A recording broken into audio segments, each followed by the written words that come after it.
Hello viewers, good afternoon to you all. Yes, my name is Naiga Madrin. Welcome to Women Rise, Women at the Front Lines. Women Rise is always here on Civic Space TV every Saturday at 3 p.m. And we are happy that we are back. I hope you're all doing well wherever you're watching us from.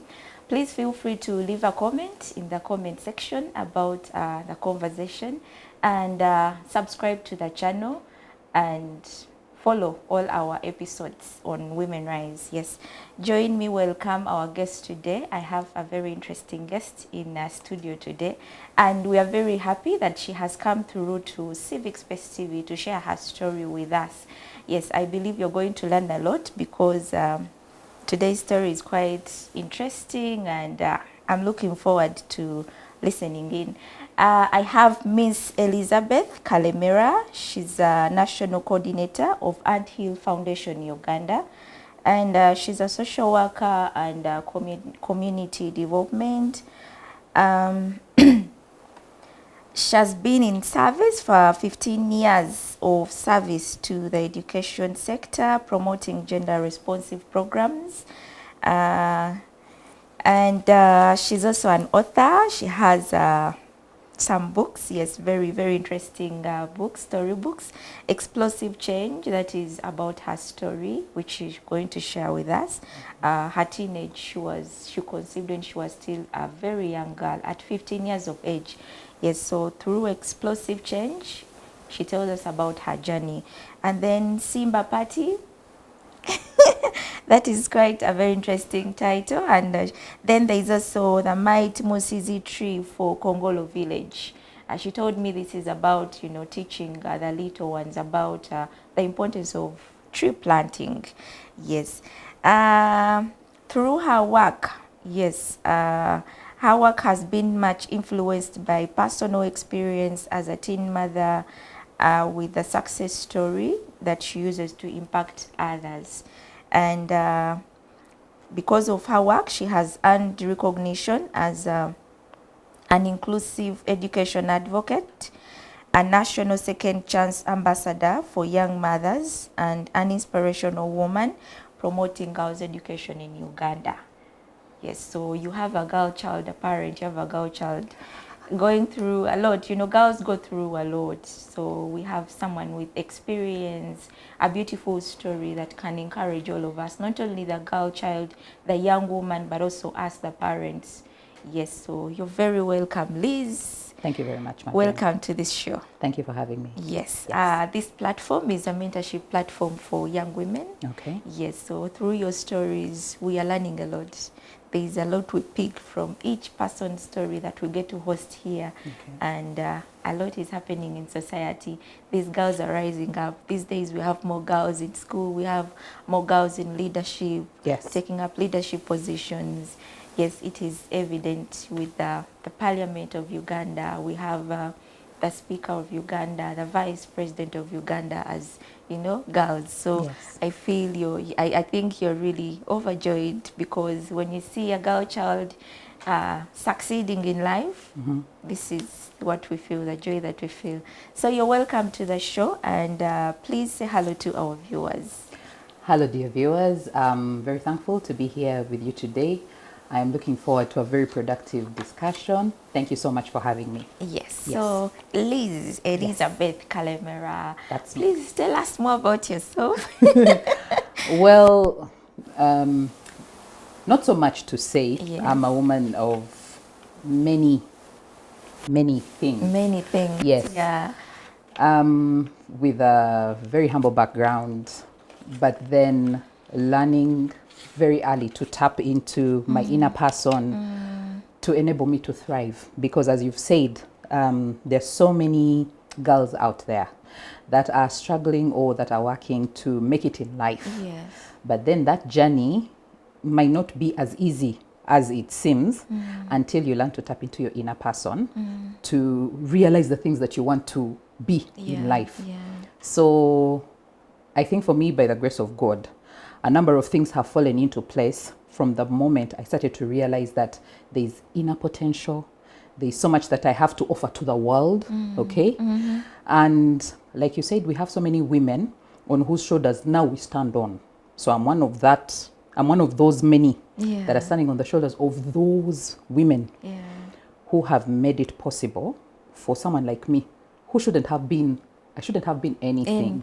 But then somebody saw something within me and took a chance.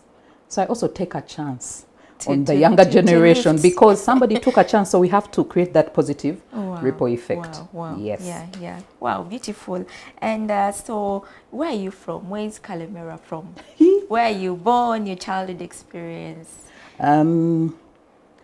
Born in Ginger Hospital. My mother holds a medical background. So I was born in Ginger Hospital. But funny how I'm that child who shouldn't have survived. I was delivered by cesarean section. I was delivered by a drunk doctor. Oh dear.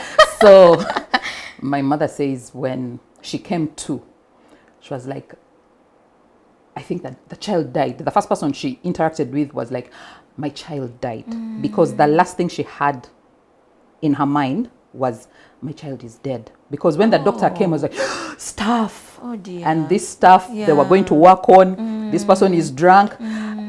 So I'm that baby that shouldn't have survived. But then I made it. You made God it. bless that drunk doctor. Yeah. He somehow worked magic. And here you And are. I made it. Yes. So that is how I start. You start with struggle. So when you start with struggle, you have to struggle and make it. Yeah. Chfua. Yeah. So yes, that's how I start in Ginger. But I have grown up in a little village. It's no longer little anymore. In Chitezi. Right here in Wakiso district. Chitezi. Yes. Just here, yeah. Raised in Chitezi. Yes. But originally my dad is from Masaka district. Kako is my village. Kako. Yeah. Yes, is my village. But then we grew up in Chitezi because my father passed on when we were young. So you know when a parent passes on, there's a way you scatter. Yes. So for us we scattered. My mom took me on. My mom and her family took on the responsibility of taking care of me and raising me. Yes. Wow. Struggle right from birth. Yes. So you're growing up as a young child. You said you scattered. You were, you separated maybe with your siblings. Yes. How was the experience as a young woman? There's so many issues young girls go through. Yes. How did you go over these, the excitement and the challenges?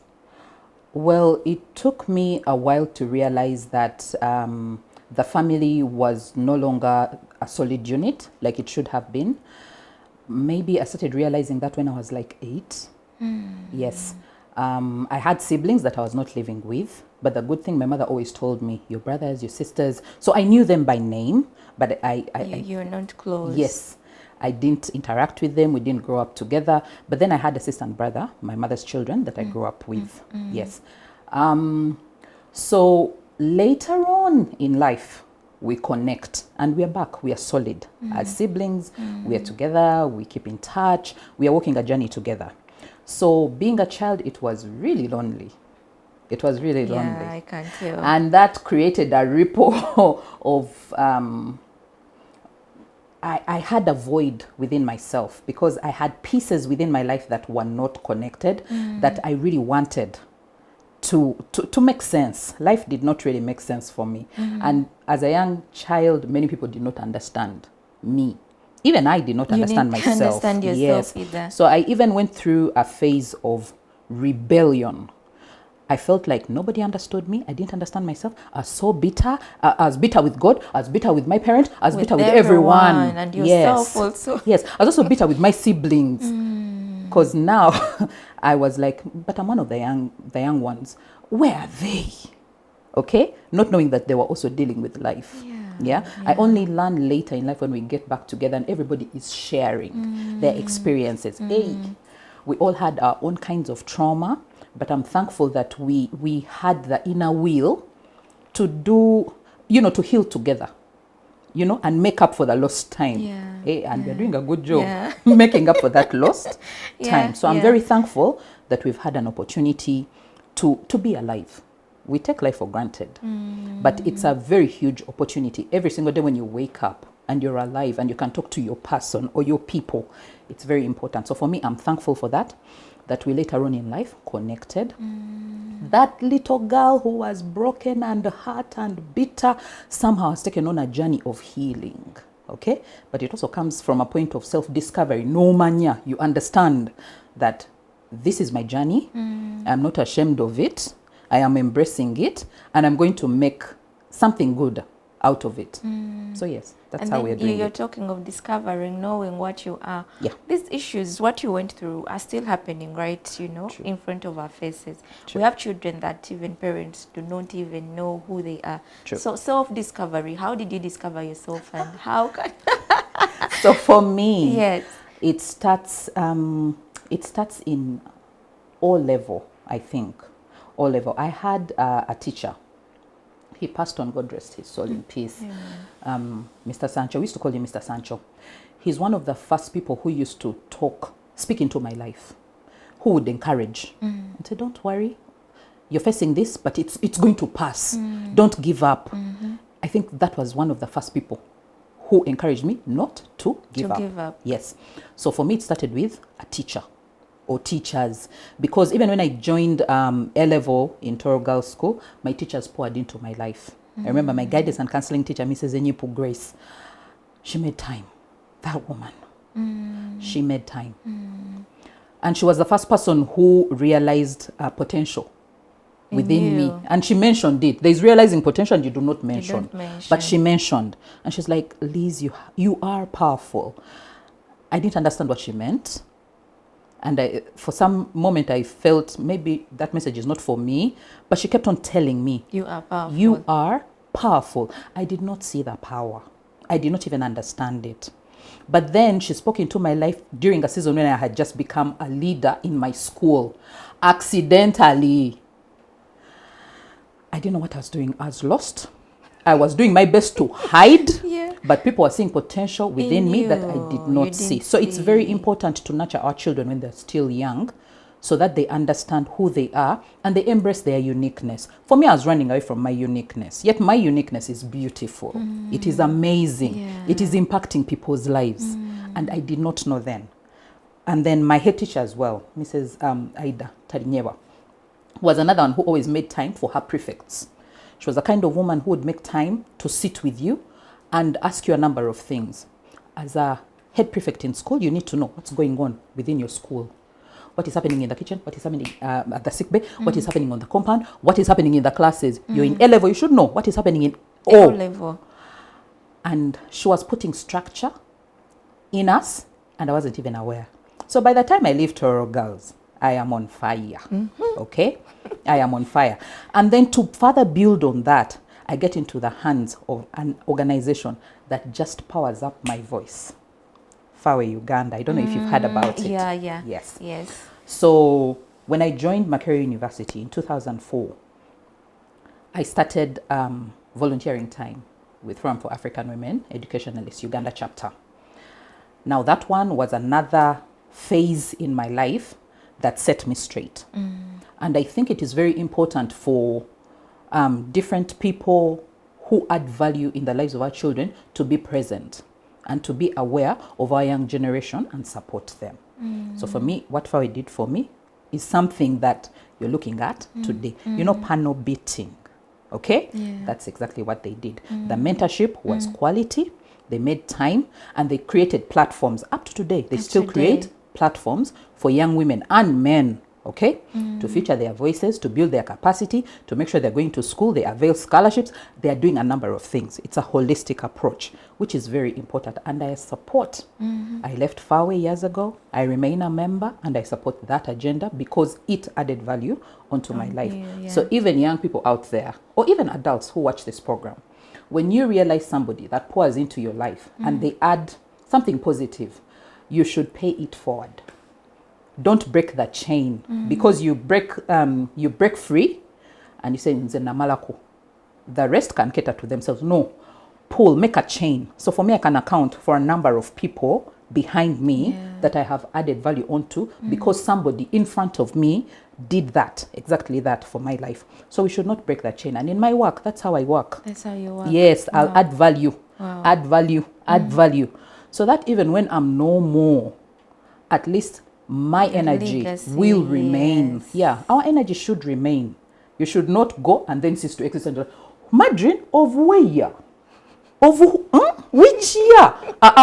People forget you in even me you before will a not year forget. comes, yes. God forbid you Yeah, will not yeah. forget, because I am pouring into as many young people as possible, and parents as well. We should walk the journey together. It's not easy parenting. Yeah, beautiful. So yeah. So Liz, in 2024, you joined university and you started as a youth. 2004. Yeah, 2004. Sorry. Yes, I'm old. Yeah, you started as a youth advocate for girl child education. Yes. Take us through this journey and the inspiration behind you, having this love to join this cause. Okay, so when I joined Makerere University, I did a program in adult and community education. So it's more of social work. Yeah. I had the desire to have practical experience before I left university. I was not going to wait to graduate and then look for experience. So as I was studying, I was working. Okay, and I was working 2 jobs. And why I was working 2 jobs is because I had a child. Yeah. So as I was starting university, my child was also going to school. So I had responsibilities. Yeah. I had responsibilities, I had bills, I had fees, I had all those things to take care of. So I was working in a space that was relevant to what I was studying, but I was also tutoring English in one of the embassies in Uganda that is non-English speaking. Okay, so that helped me gain experience, build a network, but also make decent money for my child and for myself. Very important. Yes, decent money. Yes, that at the end of the day, nobody's going to tell me you ate my money. Question you, No. yeah. I would work, get my money, pay my bills, take care of myself as I'm doing school. It is all possible. You can juggle it. You just have to have a mental state which is very stable. Yeah, stable. Because as a young person, it is not easy to work full time, to study, take care of a child, take care of yourself. Yeah. It's not easy. But that doesn't mean it's not doable. It's very doable. If you set your mind on it, it's very doable. Because for me, I was coming from a place where I did not want to go back. And I did not want my child to be in. It's very hard when you are a child, you're vulnerable, you have no one to fight for you. You have no one to provide for you. Yeah? You have no one to help you make sense of life. I didn't want that for my child. So I'm a serious gatekeeper when it comes to my children. Children that I have bore and children that I'm taking care of. I will bite you over my kids. Okay? Yeah. So that is how I started. And then it worked well for me that by the time I graduated in 2007, I had a contract full-time, working. As people were busy writing CVs, I'm looking for a job, I'm doing what? Working here and there. I'm going to office, I'm going to work, I have this activity, I'm doing this report, and I just continued with my work. So I think even our young people in institutions, we need to borrow that leaf. Do not wait for graduation to look. And then you start. Build that piece as soon as you hit that institution.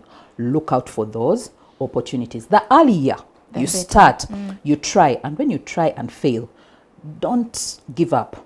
Try again. As a young person, you have the opportunities. What do you lose? You don't lose anything. Nothing. Build it again. It failed. Build it again. Build it. Be consistent. Something good will work out for you.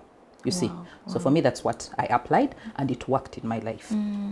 Wow. Well, and Liz, this journey of you being a teen mother, yes.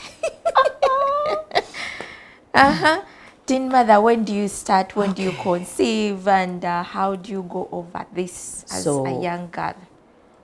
For me, it took years for school to make sense for me. Because I did not have a sense of direction.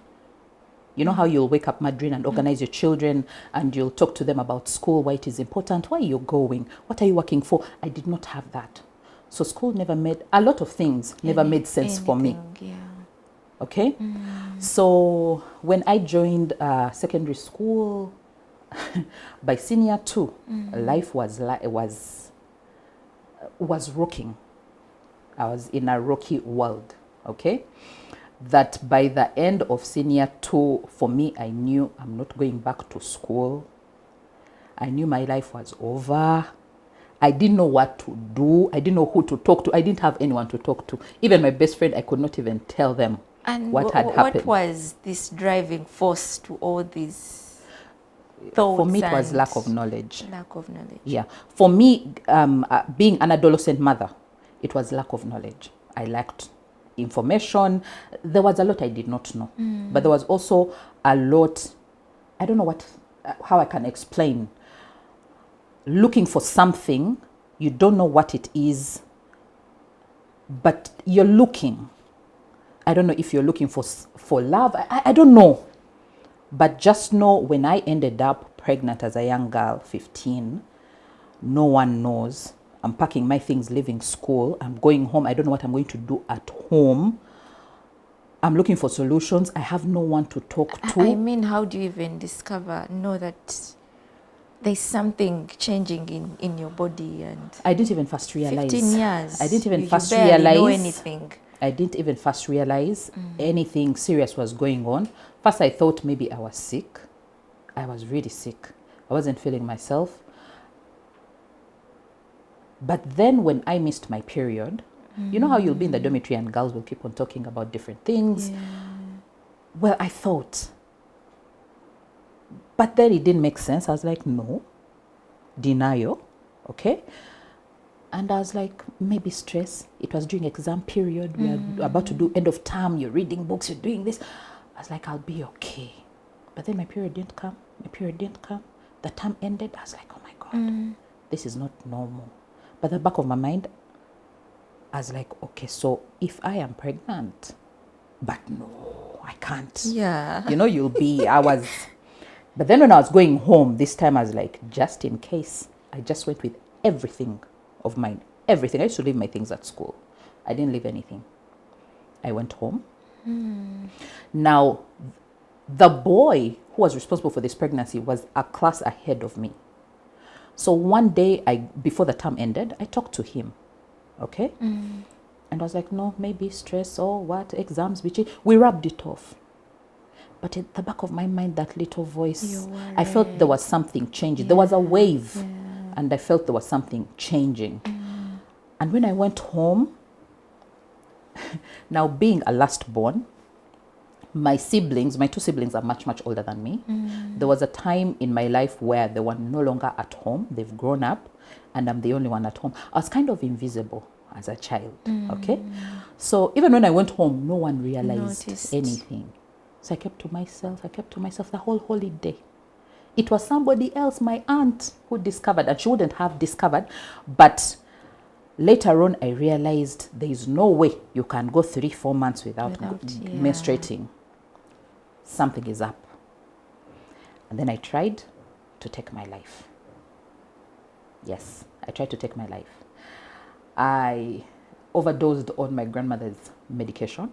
Oh. Yes. Even when I did, no one noticed. Oh. No one noticed. I overdosed. I was in and out for 3 days. 3 days. My mother did not realize. What? Yes. When that didn't work, I was like, I'm going to run away from home. So I wrote a letter. It is that letter that opened that can of worms. My auntie found that letter. And then chaos. So what had you written in the letter? Now, I was writing a letter to my cousin who my mother loved. So I was writing to her telling her, I'm going away. Please take care of my mother. Okay? I don't know where I'm going, but take care of my mother. I'm so sorry. Now, I was apologizing to her. Maybe she'll apologize to my mother for me. And you're not even saying why you're going. I wasn't even telling them, yes, don't look for me. But I was like, wherever I go, I will try to kill myself again. And this time it will work. But it is okay. You see, because I was like, now this is a lot of trouble I'm causing for my family. This is too much. So I felt if I saw myself as a problem. Now, even our young people sometimes might feel like that. You see yourself as a problem because you're sharing with yourself. You're not There's sharing no with one to somebody. talk Yes, to. I didn't have anyone to talk to give me a solid solution. Okay? So that's what happened. They found the letter. And then a number of negative incidents just kept on happening. But in everything that happened, everyone kept on blaming my mother. But me, I kept on blaming myself. Yourself. I felt sorry for her. I wasn't feeling sorry for myself, but I felt so sorry for her because everybody turned their guns to her. Towards her. Yes. So it was a very difficult season of my life, but it was also a defining moment because the person I was before that moment ceased to exist. A switch flipped. I grew up. Yeah? People that have grown up with Nelly's, you grew up too fast. I changed. Yeah. I took responsibility. I took responsibility because I was so sorry for what had happened. I was so sorry. Okay? And I just felt so sorry for my mother. Me, I forgot about myself. Okay? And I felt so sorry for her because I felt like the world took it so harshly. Towards her. And and they judged her so harshly. I'm sure also how she was going through a number of things. So, yeah, that is how 15 went for me. By 16, I'm a mom. I delivered a girl. And I'm so thankful for family support. Yeah. Because everybody in that moment, when they found out Liz is pregnant, that news spread so fast in my family. Bad news spread so fast. Well, it spread so fast that even people who had never taken interest in my life, they had something to say. Everybody had something to say. Yeah. Everybody was annoyed. Okay? Things that were said in that season, I can never forget. Now, that's the other thing. The things we say to children. Yeah. Something you say to a child, they'll never forget. So there are days I'll sit with my relatives. Today we are good. We are very good. But I'll look and say, Back then. this person did this and this and this and this, said this and this and this and this. They said hush, hush, which I understand. Okay, you're angry, you're afraid. Yeah, you can genuinely be afraid for this young person. You're 15. Where are you going to take a child? And then in the middle of all that, we went to hospital for a check with my two aunties, my uncle. And then in the hospital, one of my aunties asked me, so what do you want to do? And she was so angry. So I said, I want to keep my baby. I don't even know what I was thinking. That pissed her off. Yeah. Take care of the child. Where are you going to keep the child? Where are you going to take the... I don't know what I was thinking. Who's responsible for that pregnancy? Now that I could not say. Because if they were treating me like that. How about the one responsible? Now this person who's responsible stood no chance. So I didn't say. I didn't say until I had the child. I told my mother. So my mother told me, does he know you've kept this child? And I'm sure he didn't know. Because for him, along the way, I had an opportunity to tell him, I'm pregnant. He said, have an abortion. Oh. Straight up, have an abortion. I never contacted him again. Yeah, you didn't. Until I had the baby, then my mother said, you have to be responsible. Go tell him you have that child. I went back to my school. 15, 16 and 16. Oh my God. And told him, I didn't have the abortion. I had the baby. I have a baby girl. I gave him all that information and went back home. So how did he react to you having kept the baby? Nothing. He didn't say anything. But my mom said, it is the responsible thing to do. Yeah. So I obeyed. I went and told him. But we already knew where everybody stood. Okay? I already knew his take. Okay? So I went back home and forgot about him and concentrated on my journey. Your And by the way, I never stopped concentrating on my journey to date. That's how the path stayed. He did his things. I concentrated did on yours. on my journey, took care of my child, took care of myself, and just did my life. That was it. Yes. When do you go back to school? When the baby made 6 months, I had an opportunity. Now, I didn't even think I would be given an opportunity to go back to school. Life had humbled me. Yeah. Life had humbled me. So I wasn't thinking that I would have an opportunity to go back to school. But then when she's called Sanyu, when Sanyu made 6 months, I had an opportunity. My mother said, now it is time for you to go back to school. Now, also that was not easy for me because now I was attached to my child. I knew I'm home, I'm taking care of my child. I had forgotten about school. Okay? Because even a number of people had already spoken into my life and said, you are useless. I have a relative who told me, you are useless now. That's what she said. Oh dear. You are useless now. So now I understood and called inward and said, useless me, I'll take care of my child. Then my mother said, no, you need to go back to school. And now that you're going back to school, school is no longer about you. School is about you and your child. Yes. That one stuck in my head. School, even the days that I would wake up and I don't feel like going to class, I would think about Sanyu. Say, what about Sanyu? Yeah. What about Sanyu? Oh. It would haunt me. Yeah? It was like that nightmare. Yeah. What about Sanyu? Indeed, you matured. Yes, I matured. Then I'll get my books, go to class, do my thing. Yes. So I went through senior 3. You didn't go back to the same senior school? 4, no, I changed schools. I did A-level, the O-level completed, joined Toro Girls, did my A-level, completed, joined Makerere University, did my 3 years, finished with my Sanyu. Yeah.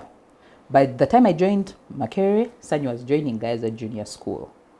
So that is why I had to work the 2 jobs because school fees, it was a lot. Yes. Yeah. But then I understood that now I didn't really have a lot to give her, but education is one thing that I could give. Okay? And if it was going to be education, it had to be the best. Okay? So I had that at the back of my mind. I'll do my best. I'll do my best. She's my responsibility. I'll embrace it and I'll do my best. And indeed, I did just that, my best. With support of family and friends. Bambi, they did not abandon me. Wow. Wow. When they saw that I'm putting in the work, they were like, Banangeliz is serious with this thing. When I would come home with my report, Mwana, somera dala. I would read. When I'm home, I'm taking care of my child. I'm with my child. Everywhere I would go, I'll be with my child. I'll be with my child even today. When I'm home with my children, I'm with my children. Okay? So I gave it my best. And then along the way, people realized I am committed to that path. They came aboard. Even the people said, you're useless. We will not help you anymore. They came on board and supported. Okay? And then God helped me. Micah child was brilliant, doing well in school. I'm just so thankful that it worked out well. But when you commit to a path, many times you will get something positive out of it. That's what I realized. Okay? But also realizing your mistake. I realized my mistake. Okay? And did my best to atone. To atone for my sin. Okay? I realized my mistake and tried to change that narrative. I did my best to change the narrative and turn a negative experience into something positive. And trying to see that what I had gone through, my child will not go through. Yeah, and it worked. It worked. Yeah. So Liz, Your word to the girls, you know, we still have these things happening in society. Your word to the girls that are experiencing what you went through, and also to the parents, a word to the parents, because you were lucky, your people, you know, your mother was able to put you back to school. But we have so many that don't get these chances. Yeah, a word to these parents that have these girls at home. A mistake has come, and then what should they do, and how do they overcome all this? I would very much like to encourage families that have young mothers, one, to promote second chance. That second chance, I know, works well when you sit your child down and talk to them. First of all, they need to understand what has happened, how it is impacting their life, how it is impacting the family, the society, the economy. Yes, we do not explain it in detail. So our young people do not understand what is at stake. And they do not understand that as we are doing this thing of life, there comes a time where, Madrin, you will not be in position to do the things you're doing today. Yeah. And somebody younger than you has to take on that mantle and take on that office, okay? And unless they are empowered, then a lot of the things that we're doing today are going to die out. So we start from that point. The child, sit them down and have them understand how deep this is and how dangerous it is for their life and their future, and how it is important for them to build back. If you have an opportunity, because I have come across parents who would want their children to go back to school, but they do not have the resources. Yeah. So how do you look for support? Okay, because you have to advocate for yourself, advocate for your child. You might not have the resources, but there is support around you that you have not yet recognized. Can you approach your leadership in your community? Can you mobilize your family members? Can you do something? But your child has to understand that this is being done for their own good and for the good of their child. Yes. Now, we do not think beyond this young mother, because beyond the young mother, there is a child. That child is also a generation. So if you do not empower this mother, even that baby will be affected, even their baby, and their, you understand? Yeah, so that negative cycle generational, continues, and we need to break it, the generational Yeah. negative cycle. So sit your child down, have them understand. Okay? And also the issue of reconciling. Because there's a number of conflict that goes on when all these things happen. Many families abandon their children. True. Me, I was chased away from home. Yeah. Yeah, I was chased away. Genda, as of go. But I had nowhere to go. Go. There was a moment where I was told, go to the person who's responsible for that pregnancy. That person is in school. Beyond school, I didn't know this person. You understand? I felt like I knew them, but beyond school, I didn't know them. Anything, yeah. Okay? So I had nowhere to go. So abandoning our children is not the solution. It makes the situation worse. We constrain resources that we have within our community. Okay? So this is our child. This has happened. What can we do? Collective action. Starting at family level. Do not say government to yambe. Government is doing something at their level. So even us at family level, we should do something. Yes, Yeah. we should do something. We need to wake up, members, and we do something at the different levels, because it's layered up. So if each stakeholder is doing their role, there's a number of things that will be in position to reverse. But second chance, members, it works. For me, it worked for me. Yeah. And I advocate for it. I promote, I support, I invest, because I know the fruits that can come out of it, especially when this person you're supporting is aware of the journey ahead of them. Yes. Beautiful story here with Liz. And so Liz, looking back, what do you think you would have done differently? You know, with your experience as a teen mother. Yes. What do you think you would have done differently? I often think about that. What would I have done differently? But then when I look at me today, yeah, I am not tampering with that path, because it changed my life for the best. The person you see today has gone through, because of what you went through. all those hurdles. I had to go through them to get to who you are interacting with Today. So I wouldn't tamper with my story, but I would like to get in contact with that girl out there who is yet to face what I have faced, because it is not easy. My childhood ended then. Okay? Then I ceased to be a child. I'm a mother. I grew up. That at my age, even before I hit senior 16 age, years. I have a level of tired I cannot explain to you. Okay? Because there are stages that I have skipped and found it okay to skip because now there was somebody else who was depending on me. Okay? And I could not now afford to let this other person down. So for a young girl, a young boy out there, you still have an opportunity to be the girl, to be the boy that you are. So enjoy that childhood, because the older you get, there are things that you can't go back to. Okay? And when your life changes and you become a parent, there's no pausing. There's no You going can't back. pause and say, today I don't want to be a mother. No. Yeah. You cannot. So I would like to encourage the children out there, the young people out there, enjoy your childhoodness. Enjoy your adolescent stage responsibly. Okay? And do not fall into the challenges of parenthood as a young person. It's not easy. It is not easy at all. And I would not wish it onto any adolescent out there, because I know it can break. I interact with young mothers. My team and I run a young mothers vocational school. We are trying to promote second chance education following the national campaign. The government of Uganda is running a campaign working to address teenage pregnancy, child marriage, and they are promoting parenting, you know. At this school, I have young mothers, but I see how it takes mentally, it takes a toll on you. That there are people you will see, they've lost it completely. Building back from that moment of brokenness, it is not easy. Not so many people can bounce back. Not so many people are as resilient. So there are those that will lose it for good. Okay? So that's why we are saying, if we can prevent, let us prevent.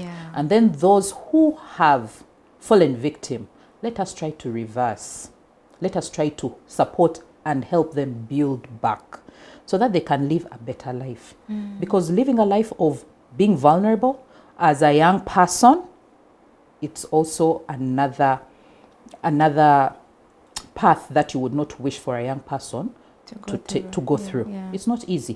When you cannot take care of yourself, you're at mercy of people and your child. You have someone to take care of. So yes, that is the agenda that we are working on, and generally would like the entire society to be part of this solution. Yes, because there is a cost for our inaction if we do not take care. And you say, Madrin is not my child, I have nothing to do with her.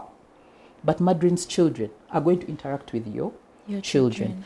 These are our future leaders. So what kind of leader are we raising? Are we together? So we have to care. We all have to get involved. We all have to get involved. We all have to be part of the solution. Wow. Yes. Liz, you are an author. You've tell us about these books. Explosive Change is about your story. Yes. But then tell us about these other books, and how do you get time? You know, you're very busy. You work with children and young girls. How do you get this time to spare time and do this work? I know it also takes time. It does. It does. So I love writing. I started writing. I'll tell you that I have my journals from as way back as 13.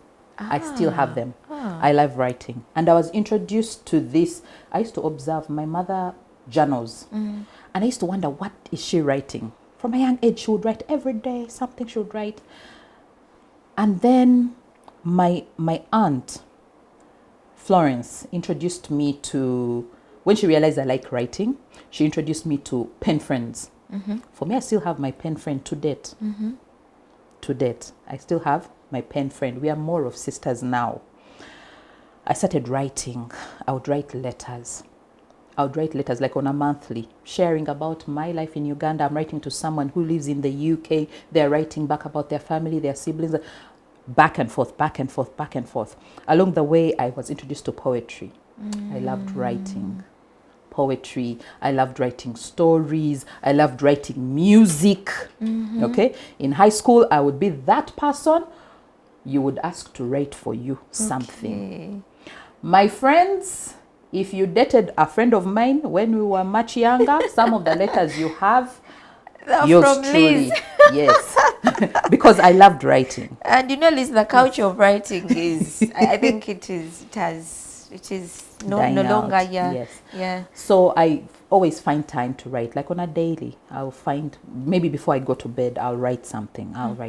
So when I wrote Explosive Change, actually, I did not know the importance of sharing our stories. Yes, I didn't know until, well, I'm a Rotarian with the Rotary Club of Kasangati. But before I joined the Rotary Club of Kasangati, the Rotarians there invited me to give a talk about education at Wakisa Ministries. Vivian Chitio. Eish. So when I went, that's the day I appreciated sharing our journeys. I was given a topic, which was education, but when I went to the venue, I flipped the script because my audience and the topic did not tally. I was going to talk about education, but I was talking to girls in a teenage pregnancy crisis home. So when I got into the room, do you know how you get into a room and you read your audience? My audience was off, shut down. But then there's a level of blank I saw that I recognized. Yeah. I knew that blank stare. I knew that emptiness. I understood it. So when I got in there, my script changed. And how I started my talk. You started. Yes, I just told them, I know what you're going through. And they did not understand until I started sharing my story, that everybody sat, I had their attention, they were interacting, they had questions. Yeah, wow. Then I was like, I didn't know our stories are important to share, to inspire other people. Yeah. To inspire them and let them know you can make it, you alone. still have a chance, you are not alone, you will do this thing, you will excel. Do not worry. Put in the work. Change your situation. You have the support. Because when I went to Wakisa Ministries, I appreciated how people are working together to change stories, to change lives. Okay? I appreciated Vivian and her team. And from that moment, I connected with them. Then when I started writing Explosive Change, at the back of my mind, I knew who exactly I was writing to. The young generation. I was talking to this young mother. I'm talking to this student. I'm talking to this boy. I'm talking to this mother. I'm talking to this teacher. Okay? So in there, I share my journey. Some of the things that I went through. Some of the things that worked for me. Yes. Then I share some advice. Then I'll share the good, the bad, what works, what does not work. What should we do together? So it's like I'm having a conversation, but through a book. When you read it, it's a conversation I'm having with you. I pause and even ask questions in there because I need you to think along with me. So I'll talk about my pain, my joy, my success, my failure, my everything I'll share within Explosive Change. But then I also work with children, much, much younger. So I've written books for children, 9 and below. Samba Party is about working well with animals. I share our experience. I come from a home where dogs. You love we dogs. Are dog people. We are animal people. I come from a home that is an animal-friendly home. So I share about Patty. Patty is a dog that we had, but it loved soccer. So our children, the boys in my home, used to play soccer with Patty. Okay. So Samba Party is about children interacting with animals. We see our community being cruel to animals. We need to do better. True. We need to do better. But we can do better starting with our children. Be kind. Be mindful. Care for these animals because they love us. You understand? Then the mighty Musisi Tree of Kongolo village is about teaching children the importance of green, our environment. When you take care of our environment, it takes care of us. So I share about a tree that is about 140 years old. Now this one is inspired by my father-in-law. So one of those days we were interacting and he shared his experience when he was young. From that experience, for me, I wrote You're out writing something. Yes. Wow. So most of the things that I write are non-fiction. Okay. I'll write from an experience. It will inspire something. Then I will share a story. So yeah, that is how I run my life. When I'm not busy doing Anthill Foundation work, education work, Rotary work, I am seated writing, or I am out there mentoring, or doing something with young people. Wow. Yes. Wow. And I love the last one, the Mighty Musizi Tree of Kongolo. You're engaging these young people when they're still small. Yes. To know the importance of climate change. It's very important. Yes. Yeah. Because if we don't do that, then we are going to raise children in a world that is what? Because the green that surrounds us, there's a way it brings life into our own lives. So if we plant more trees, like my children, they plant trees and they love it. Okay? And there are so many issues these days, that surrounding climate change. Yes. And it affects us. Yes. Directly. True. We're affected. So we need to bring that conversation to our young generation. As young as kindergarten. They understand. If you bring it to their level, they'll understand and they'll take action. Willingly. Yes. Wow. Beautiful. You mentioned you're the national coordinator of Anthill Foundation. Yes. Tell us about Anthill Foundation. What do you do here?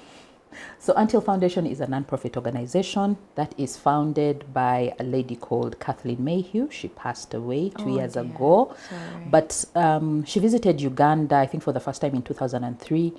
And she saw a number of things that she wanted to be part of. Education is one thing, health and livelihood. So for her, she was like, if we mobilize people. The first time she came to Uganda, she had never seen an anthill. So when she saw an anthill, she asked, do you people build those things? What is that? So they explained, oh, this is an anthill, so this. And she was like, these small things, build that. And she was like, I can mobilize people. We come together and do big things. So that is where we called the anthill. Yes, that is what came to her mind. So education is a thing. Health and livelihood. She was so passionate about girls' education, and now that's where for the two of us got to connect. Girls' education. And she was like, women are a backbone. When you empower a woman, you empower a nation. So when she appreciated that, and wherever she went, she wanted to see, how do I create opportunities? What can I do to help? Because she was in position to help. And you do not meet people on an everyday who can help and are willing. Yeah, true. She was so willing. She would always ask, what can I do? What do you need? And usually you will not meet somebody who's going to support a program and they're asking you, what do you need? Usually they'll tell you, I want you to do this. But for her, she would always ask, what do you need? What can we do? So at Anthill Foundation, we connect with schools, we support with infrastructure development to make sure that we have gender responsive environments for young people to access school. But our intention is to see that when our learner accesses school, they stay in school and complete the education cycle. Yes. Wow. Beautiful work here that Liz is doing. And as we try to wrap up the conversation, you're an advocate for girl child education. Yes. What do you think are the most pressing issues that limit, the number of girls to increase, or even school dropouts? Many drop out in the middle, in between there. Yes. What are some of these pressing issues that keep coming back? Okay. There are a number of barriers in the education sector that our children face, boys and girls. When you look at the girls, it's a number of things that happen starting from home. How we focus on our children. How do we create opportunities? How we support. Okay? Sometimes it is not as automatic as you might think. We are seeing a shift where we are having more homes being more responsive and supporting their children's education, making sure that both boys and girls go to school. But then we also still have homes where they feel the opportunity should be still be given to the boy child. So materials, requirements, the extra that she might need, maybe menstrual hygiene materials, she might not have. And some of these things can pull a child out of school, a girl child out of school. When you move away from home at the school level, a school environment not being conducive can be another thing that can contribute to the dropping out of a child from school. It can be a lack of a changing room. It can be a lack of separate latrines. Well, you can see that the Ministry of Education has done their best to see that schools comply to some of these regulations. You should have separate latrines. You should have a changing room. You should have a senior woman teacher. But some institutions do not have those requirements. And when you do not have them in place, there's a way it will affect the child.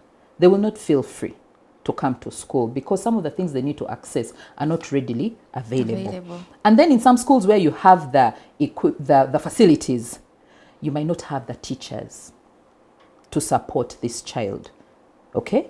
To talk to me, to guide, to mentor, to support and advise, to counsel. Some of our children come from homes that are broken due to gender-based violence. How do I protect this child from what is happening at home so that they can continue coming at school? So at different levels within the community, we have a number of barriers. Okay? The other day I was in a school, yesterday I was in a school, and one of the girls was asking them, so what are some of the things that can hinder you from coming to school? I was like, the border men. They will give you a ride, but teacher, that ride is not for free. She knew. But how many girls will know that that ride is not for free when a child has to walk 3 kilometers to come to school and 3 kilometers to go back to school, and this border ride is there to give you those small favors. So within the community there are barriers that we need to address. Within the school there are things that we need to work on to make sure we have a conducive environment. At home we also need to do some work within the home for the parents to be present, or guardians to support and make sure that our children, when they are going to school, they have what they need, they are cared for, and they are safe. Okay? So it is an all-round. We need a holistic approach where stakeholders get to work together and make sure that our children are safe when they're going and coming back from school. Yes. Liz, with your success story of Second Chance going back to school, yes, please tell us some of the impact or the few cases or girls that you've handled taken back to school, success stories. How do you think this has impacted, the whole country in regard to taking girls back to school? Well, some of the stories that I have realized, even beyond the Ant Hill Foundation, in other organizations, because we have working groups at national level where we get to sit and share some of these stories or experiences. You will realize that many cases where second chances have been promoted have worked, especially where you have a full package of support, okay? We have young people who would want to go back to school, but they don't have where to leave their children. Then you will find institutions that have services. Like for us at the Central Girls Vocational School, we have that service where you can come to school, the baby has where to stay within the school. That at break time, at lunchtime, you can interact with the child. And we have health care, so that at the end of the day when you're seated in class, I am in class, my baby is safe, I'm okay to pay attention and attend to my school. You understand? So there are those gaps that we kind of miss out on, and they affect the good work that is happening within the different institutions that are promoting second chance to education. But we need to be aware and also close or work towards addressing those gaps. Childcare, building peer support platforms where young people know they are not walking alone, but they have people to rely on. They have the support that they need. Okay, I have seen success stories, but I've also seen some gaps that we still need to address. But that does not take away the fact that we are making progress. There's progress that you can realize, And there's so much more that we need to do. And if we get together and work as one, supporting national programs, then I am sure we shall have more success stories brought forth. Wow. Wow. Beautiful. Liz, you do a lot. You run a school. Yes. Yes. I'm willing to What wear all does those it- hats. What does it take for someone, that is leadership? What are some of the qualities you think are making you do what you're doing? Well, for me, apart from the experience that I'm paying it forward, there's a level of commitment you have to. The days you wake up and you feel you lack the inspiration, it doesn't make sense, and you want to give it all up. But there's a level of commitment you've got to make long term and say, I am in this. I have to be. I will serve. Yeah. I will make it work. Okay? You commit, you make that time, and you build the network. Doing the number of things that we do, like I said, you find yourself, Madrin, when you're wearing a number of hats. I am a mother, I am a teacher, I am a mentor, I am a sister, and I am willing to wear all those hats because I want them, I love them, and I understand what they serve, the purpose. I understand it. Yeah. But the network I surround myself with is very, very important. It contributes to the success that you see. My fellow CEOs that I work with from different organizations, that I will pick up my phone and call someone. And how are you doing this? Can we do this? Can we work together? How can we support each other? How can we work together? You build consortiums, you build. The networks that we build also contribute to the kind of leader that you are. It will help you make more positive steps forward instead of going backward. So the commitment, making the time, being aware and consistent. And you say, I am in this because I know the fruits it has brought into my life, and this is what I want to see in other people's lives. Somebody has invested in my life.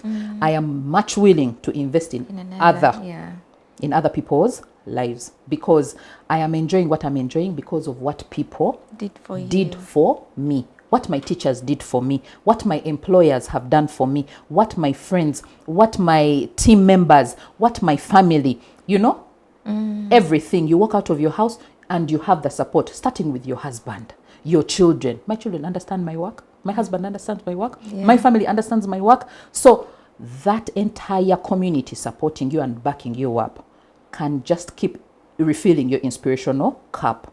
The more refilled it is, the better you have the fuel to keep you running. But also having the willingness to renew your knowledge. Periodically. Important. Look for somebody to pour into your life so you can learn something new. That builds your resilience, your experience, that when you do the same for other people, it is from a point of knowledge. Yes. So as a leader, be willing to learn. And when you're learning, do not say, this person is under me, they cannot teach me. No. Every day you can learn something from anybody. It can even be from a child. Yes. So being open-minded, but also embracing your journey, embracing and loving your journey. Okay? You understand it, you embrace it, and you love it. Okay? And then being open to learn, be open to support. Okay? That also contributes to the kind of leader that you become, and also the kind of leaders you produce. I don't want to be the only leader. My friend, when you're near me, just know we are changing lives together. This is the spirit. Yes. Wow. Very beautiful here with Liz. And Liz, with your experience, teen mother, you're into leadership, you run schools, you're advocating for girl child education. Share one or two things that you think our girls, the young women that are watching us can pick from you. From my experience, some of the things that I would like to share with the young people out there. One, we started with discover who you are. Know who you are. Yes. Know your story and embrace it. Without fear, without favor. Know who you are. And when we talk about this, it's not about what people say, but from within yourself, knowing your journey, knowing what you like, what you're passionate about, what you're working for. Okay? Defining it yourself, not other people defining it for you, because other people might define something that you cannot even relate to. So defining your own journey. Are we together? Then, apart from knowing who you are, guarding your mind. I have realized as a young person, it's very easy to be taken advantage of. Somebody will speak something negative and it will grasp your life and just take control. So learning to guard your mind, your mental health, your mental wellness, taking care of your brain. Because if it is taken away from you, a number of things can fall out of place.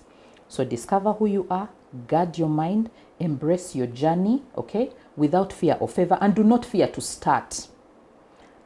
And when we say start, you can start small. It is okay to start small and build consistently to become the person that you want to become. Do not fear to start, and do not fear failure. We fear to fail. We fear to fail and say, If I what fail, will people say? what will people say? How will they? Yeah. It is okay. And it becomes easier when you're younger, because then you still have opportunity to bounce back and do something else. Do not fear to fail or try. You can fail, pick yourself up, find out what did not work well, build on that, and Try again. try again. In everything that you do, giving up is not an option. Try this, try that. I always say, have plan A, B, C, D, E, A. Have. But giving up is not an option. And say, oh, but I failed. This is hard. Yet it is, yes, it is hard. Put in the work. Look for the people who are going to get you there, who can open that door for you, who can make things work for you, who can teach you, who can recommend you, who can stand in the gap for you so that you can make it to where you want to go. But in all you do not give up on your dreams, on your life goals. Do not give up on you. Because at the end of that day, in your years of evening, when you sit, you'll sit and say, I did it. I'm proud of me. I gave it a chance and it worked out. This one did not work, but the other one worked. I am happy. Yeah? So in everything that you do it for you. Do it for yourself first. And then for us, we shall enjoy the fruits as the etc. But it all starts with you. Do it for you. Wow, we are here enjoying the fruits that Liz, of Liz, all that the work that she put in for herself to keep going. We are here witnessing the good things that she has achieved in her life. Liz, you are an author. You didn't tell us, how do we get these storybooks? They are very interesting storybooks. Yes. Some parents might want to engage them with their kids. How do we get these books? Books are available on order. Explosive Change is available online on Seller. I can share the link. Yeah. But some of the children's books are available on order. If you reach out, look out for Liz Kalemera on any social media handle. Yeah. Reach out and we will be in position to share. And when we share, we do book reading sessions. If you have a number of children, we are willing to do a mentorship session for the children or even the parents as well. So we'll be very happy to hear from whoever is interested. So she's engaging everyone. Yes. She's not leaving anyone behind. No. Yeah, thank you so much, Liz, for coming through. Thank you for having me. It has been I a had very a wonderful beautiful time. story. Yeah. I hope we have learnt a lot. Yes, the power of sharing. Liz has told us it is very important to share your story. One or two people are picking great important lessons for life. Yes. Thank you so much, Liz, for coming through. We don't take this time for granted. We hope you have really done a lot, and we pray for you. And still, we want to take a leaf from Liz. Yes, if someone has done good for you, make sure you also return the favor you received to someone else. That's how community should run. Yes. Thank you so much to our viewers. Do you have last remarks to your people? The people you work with, your children? I would like to appreciate my team at the Ant Hill Foundation and all our partners for working with us, but also appreciate the schools that open up and the communities that open up their spaces to host us and make sure that we work with young people. I would like to encourage more people to do the kind of work that we do. You can do it in your own way, but for as long as you do something, take action in a school nearby you, in a community, within your community, do something to make sure that you change the situation for the children around you. Yes. Yes. And to the girls, embrace your story, take care of your brain, and define your own journey. You will make it. Never give up. Yeah. Giving up is not an option here. No. Yes, with Liz. So thank you so much. You have been very wonderful viewers. You can always watch us on Saturdays at 3 p.m. here on Women Rise. Support the program by sharing the link with your family and friends. There is a lot of learning that happens here every Saturday that everyone needs to engage with. Follow all our social media platforms. We are on X, on LinkedIn, we're on TikTok, Instagram. Yeah, you can enjoy beautiful conversations over there. Thank you to the people behind the cameras. Madrin here, your host. See you next week. Bye.